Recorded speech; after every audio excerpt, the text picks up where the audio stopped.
Hello guys, welcome to my YouTube channel SGM makes it easy. आज का पूरा session हमारा रिप्रोडक्शन चैप्टर के बारे में होगा। रिप्रोडक्शन कितने टाइप की होती है, असेक्सुअल रिप्रोडक्शन क्या होता है, सेक्सुअल रिप्रोडक्शन क्या होता है, और आज की वीडियो में मैं आपको फिजन, फ्रेगमेंटेशन और बडिंग के बारे में बताने वाली हूँ। बाकी के टॉपिक्स मैं आपको नेक्स्ट वीडियो में शेयर करूँगी और साथ ही साथ आपको नोट्स की टेंशन लेने की कोई ज़रूरत नहीं है क्योंकि मैंने नोट्स बना रखे हैं। So it would be easy for you. आप पॉज कर सकते हैं या फिर स्क्रीनशॉट ले सकते हैं और अपनी कॉपी में नोट्स नोट डाउन कर सकते हैं। इन नोट्स को पढ़ने के बाद आपको NCERT की बुक उठाने की तो बिल्कुल ज़रूरत नहीं पड़ेगी। ये नोट्स बहुत हेल्पफुल हैं। तो आज का टॉपिक हम अपना स्टार्ट करते हैं। आज जो भी मैं पढ़ाऊँगी उसके बाद आप ये सुनने के बाद एक बार अपनी NCERT की बुक से रीडिंग ज़रूर मार लें ताकि आपको सारे टॉपिक्स क्लियर हो जाएं। वीडियो वाइज वीडियो मैं आपको ये चीज़ बताती रहूँगी। तो स्टार्ट करते हैं आज का सेशन। तो सबसे पहली बात आती है कि रिप्रोडक्शन क्या होता है। तो रिप्रोडक्शन का बेसिकली जो मतलब होता है कि रिप्रोडक्शन का पर्पस बेसिकली क्या है कि लाइफ जो है ना वो हमारे अर्थ पर कंटिन्यू होती रहे। मतलब कि एक ऑर्गेनिज्म जब दूसरे ऑर्गेनिज्म को प्रोड्यूस करता है उसे ही रिप्रोडक्शन कहते हैं। और क्या, सेम स्पीशीज़, मतलब कि क्या, कि अगर कोई मेंढक है तो वो मेंढक की ही रिप्रोडक्शन करेगा। हम ह्यूमंस हैं तो हम ह्यूमंस की ही रिप्रोडक्शन करते हैं। So the production of new organism from existing organism of their same species is called reproduction. Now reproduction जो होती है वो दो टाइप की होती है, सेक्सुअल रिप्रोडक्शन और सेक्सुअल रिप्रोडक्शन। और सेक्सुअल रिप्रोडक्शन क्या होती है, सबसे पहली बात आती है। सो असेक्सुअल रिप्रोडक्शन वो रिप्रोडक्शन होती है जहाँ पे सेक्स सेल्स की ज़रूरत नहीं पड़ती एक ऑर्गेनिज्म को प्रोड्यूस करने के लिए। असेक्सुअल रिप्रोडक्शन क्या होती है, ऐसी रिप्रोडक्शन जहाँ पर सिंगल पेरेंट रिप्रोड्यूस करता है और सेक्स सेल्स की ज़रूरत नहीं होती। सेक्सुअल रिप्रोडक्शन क्या होती है, सेक्सुअल रिप्रोडक्शन वो रिप्रोडक्शन होती है जिसमें सेक्स सेल्स की ज़रूरत होती है और ये सिंगल पेरेंट से रिप्रोडक्शन नहीं होती, इसमें दो पेरेंट्स चाहिए होते हैं। सो ह्यूमंस क्या करते हैं, वो सेक्सुअल रिप्रोडक्शन करते हैं। अब असेक्सुअल रिप्रोडक्शन के टॉपिक्स पर आते हैं। असेक्सुअल रिप्रोडक्शन वैसे तो 6 टाइप की होती हैं: fission, fragmentation, budding, vegetative reproduction and spore formation. लेकिन आज के टॉपिक में हम सिर्फ फिजन, फ्रेगमेंटेशन और बडिंग के बारे में पढ़ेंगे। बाकी के टॉपिक्स मैं आपको नेक्स्ट वीडियो में बताऊंगी। सबसे पहले बात आती है फिजन की। तो फिजन का मतलब क्या होता है, फिजन का मतलब होता है many single cell organism like bacteria split up into two identical halves during the process of cell division leading to the creation of new organism. मतलब कि बहुत से सिंगल सेल्ड ऑर्गेनिज्म जो होते हैं, जैसे कि यहाँ पे क्या एग्जांपल दिया है, बैक्टीरिया। तो बैक्टीरिया क्या है, एक सिंगल सेल्ड ऑर्गेनिज्म है। बहुत से सिंगल सेल्ड ऑर्गेनिज्म जब क्या होते हैं, स्प्लिट अप, मतलब कि बट जाते हैं दो अलग अलग भागों में, इनटू टू आइडेंटिकल हाफ्स। एक सिंगल सेल्ड ऑर्गेनिज्म जब दो भागों में बट गया और वो दोनों ही भाग कैसे हैं, आइडेंटिकल हैं। कब बटा, सेल डिवीजन के प्रोसेस के थ्रू बटा, जिससे क्या हुआ कि दो नए ऑर्गेनिजम्स हमारे बन गए। अब बात आती है बाइनरी फिजन की। तो बाइनरी फिजन के नाम से ही पता चलता है। बाइनरी का मतलब क्या होता है, बाइनरी मतलब टू, और फिजन का मतलब हमने क्या पढ़ा, स्प्लिटिंग। फिजन में यही तो हुआ ना कि एक बैक्टीरिया जो था हमारा, जो कि सिंगल सेल्ड ऑर्गेनिज्म है, वो स्प्लिट अप हो गया किसके अंदर, दो आइडेंटिकल हाफ्स के अंदर स्प्लिट अप हो गया। नेक्स्ट बात आती है, हाँ तो हम कहाँ थे, बाइनरी फिजन में। तो बाइनरी फिजन का मतलब क्या है कि जब बाइनरी मतलब टू और फिजन मतलब कि स्प्लिटिंग, मतलब कि जब पेरेंट ऑर्गेनिज्म जो है वो स्प्लिट अप हो जाता है दो हाफ्स में, जैसे कि एमीबा एंड पैरामीशियम इसके एग्जांपल हैं। तो अब जैसे कि क्या होता है कि न्यूक्लियस है, देखो एमीबा का एग्जांपल लिया तो एमीबा के अंदर क्या होती है, न्यूक्लियस होती है। तो न्यूक्लियस क्या है, वो स्टार्ट थोड़ी थोड़ी ना बढ़ना स्टार्ट होती है। उसके बाद क्या होता है कि न्यूक्लियस जो है वो दो न्यूक्लियाई के अंदर डिवाइड हो जाती है एमीबा में, एंड उसके बाद क्या हो जाता है, साइटोप्लाज्म भी अलग अलग हिस्सों में बंटने लग जाता है into two parts, and at last क्या होता है कि दो न्यू अमीबा क्या हो जाते हैं, फॉर्म हो जाते हैं।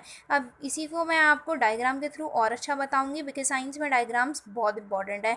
आप एग्जाम में भी अपने डायग्राम्स बना के आई, इससे क्या होता है, एग्जामिनर को पता चलता है कि आपको अच्छे से क्वेश्चन आता है। सो गाइज ये है हमारे डायग्राम। मैं थोड़ा पास ले आती हूँ ताकि आपको क्लियर दिखे। तो देखो ये जो है, ये हमारा पूरा इधर उधर साइटोप्लाज्म है, ये पूरा एमीबा है, और ये क्या है, इसके अंदर न्यूक्लियस है। अब क्या है कि ये जो न्यूक्लियस था ये क्या हुआ, देखो ये बढ़ना स्टार्ट हुआ, ये इसके आसपास वो है, साइटोप्लाज्म है। ठीक है, अब इसके अंदर क्या हुआ कि ये दो न्यूक्लियाई बट गए, न्यूक्लियाई हो गए, nucleus divides into two parts, and उसके बाद क्या हुआ कि साइटोप्लाज्म बटना स्टार्ट हुआ, शायद अब अच्छे से दिख रहा होगा। एंड एट लास्ट क्या हुआ कि दो अलग अलग एमीबे फॉर्म हो गए, ये एक और ये दूसरा। ठीक है, तो जैसे कि मैंने आपको बताया था, बाइनरी का मतलब क्या होता है, टू होता है, फिजन का मतलब क्या होता है, स्प्लिटिंग होता है। अब बात आती है मल्टीपल फिजन की। तो मल्टीपल फिजन का मतलब क्या होता है, मल्टीपल फिजन का मतलब होता है कि मल्टीपल मतलब बहुत सारे, और फिजन मतलब अगेन स्प्लिटिंग। तो बाइनरी फिजन क्या था, जहाँ जो हमारा पेरेंट सेल, पहले पेरेंट ऑर्गेनिज्म था, वो का दो हिस्सों में बट रहा था। मल्टीपल फिजन में क्या हो रहा है कि वो तीन हिस्सों में बट रहा है, अब मतलब सॉरी, बहुत सारे हिस्सों में बट रहा है, तीन हिस्सों में नहीं, बहुत सारे हिस्सों में बट रहा है। मल्टीपल मतलब बहुत सारे, तो वो बाइनरी फिजन मतलब कि दो हिस्सों में बट जाना, मल्टीपल फिजन मतलब बहुत सारे हिस्सों में बट जाना, more than to organisms at a time. इसका एग्जाम्पल क्या है, प्लाज्मोडियम है। अब देखो, इससे आपको ढंग से समझ आएगा, ये जो हमारा है ना, ये पूरा क्या है, प्लाज्मोडियम है। अब ये जो है, ये इसके बाहर एक प्रोटेक्टिव वॉल होती है, या फिर आप प्रोटेक्टिव लेयर कह सकते हो। ये क्या होता है, ये इसे कहते हैं हम सिस्ट। अब इसके अंदर ये जो है, ये हमारा साइटोप्लाज्म है, और ये क्या है, न्यूक्लियस है। तो देखो, जब भी एक फेवरेबल कंडीशन आती है ना, तो क्या होता है कि ये जो सिस्ट है ना, ये ना हमारे सेल के सिंगल सेल ऑर्गेनिज्म के बाहर ना क्या होता है, फॉर्म होने लग जाता है। मतलब ये सिस्ट ना अपने आप ही फॉर्म होने लग जाता है, बनने लग जाता है। अब इसके बाद क्या होता है, देखो कि इसके अंदर न्यूक्लियस प्रेजेंट होती है, तो ये न्यूक्लियस जो है ना, ये भी छोटे छोटे छोटे छोटे हिस्सों में बटने लग जाती है। जैसे ये देखो, ये कितनी सारी न्यूक्लियस बट गई है, nucleus divides to form many daughter nuclei.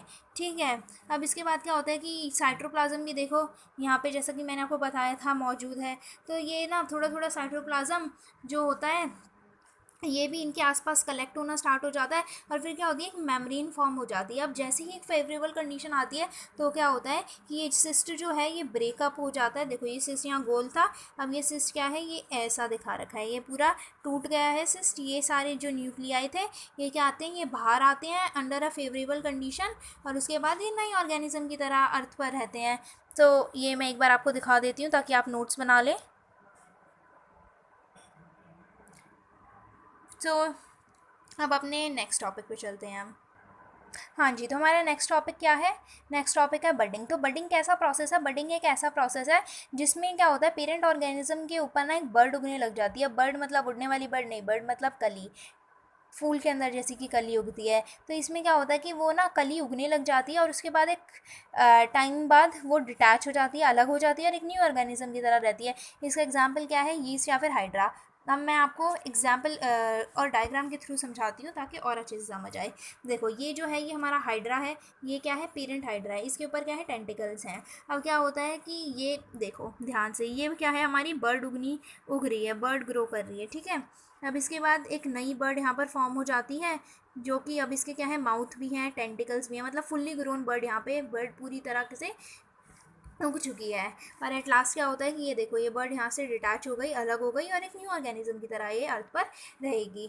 Next topic पे हम आते हैं, जो कि है स्पोर फॉर्मेशन। स्पोर फॉर्मेशन क्या होता है, स्पोर फॉर्मेशन में बेसिकली क्या होता है कि देखो, जो हमारा पेरेंट प्लांट होता है ना, वो hundreds of microscopic reproductive unit, जिन्हें हम स्पोर्स कहते हैं, वो फॉर्म करता है। अब इसका मतलब क्या है, देखो फॉर एग्जाम्पल से समझते हैं। ये स्पोरेंगियम है, ये क्या है, स्पोर फॉर्मेशन करता है। अब इसमें क्या होता है, इसके अंदर जो है ना, ये देखो, ये स्पोर केस है।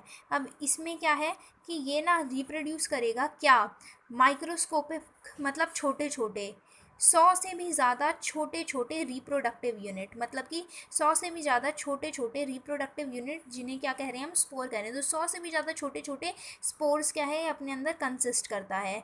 अब इसके बाद क्या होता है, अब क्या होता है, एक फेवरेबल कंडीशन आती है, और ये स्पोर केस क्या है, ये बस्ट हो जाता है, मतलब कि फूट जाता है। और जैसे ही फूटता है, तो देखो, अब स्पोर्स जो होते हैं, वो मिट्टी में, कभी खाने पे, कहीं कहीं जाके गिर जाते हैं। अब क्या होता है, अब देखो, सबसे बड़ी बात आती है कि कैसी कंडीशन में, मतलब जो है, ये स्पोर केस जो है, बस्ट होता है। ये कैसी कंडीशन में होता है? डैम्प और वार्म कंडीशन में बस्ट होता है। और उसके बाद क्या होता है कि ये जहाँ पे भी जाके गिरता है वहाँ एक न्यू ऑर्गेनिज्म प्रोड्यूस हो जाता है, ये जर्मिनेट होने लग जाते हैं और एक नई ऑर्गेनिज्म की तरह रहते हैं। ना मैं आपको नोट्स सिखा देती हूँ so that you can make the notes properly. Please in notes को प्रॉपरली लिखें। डायग्राम रिप्रेजेंटेशन मस्ट है। मैं एक वीडियो और बनाऊँगी जिसमें मैं आपको बताऊँगी कि क्लास 10th बोर्ड में सीबीएसई में सबसे ज़्यादा रिप्रोडक्शन चैप्टर से पूछे जाने वाले क्वेश्चंस कौन कौन से हैं। So please watch that video and please like and subscribe my channel. इससे और तो कुछ नहीं होता लेकिन encourage हो जाऊँगी मैं। And thank you very much for watching this video. Please share the video if you liked it. Thank you very much. Thanks.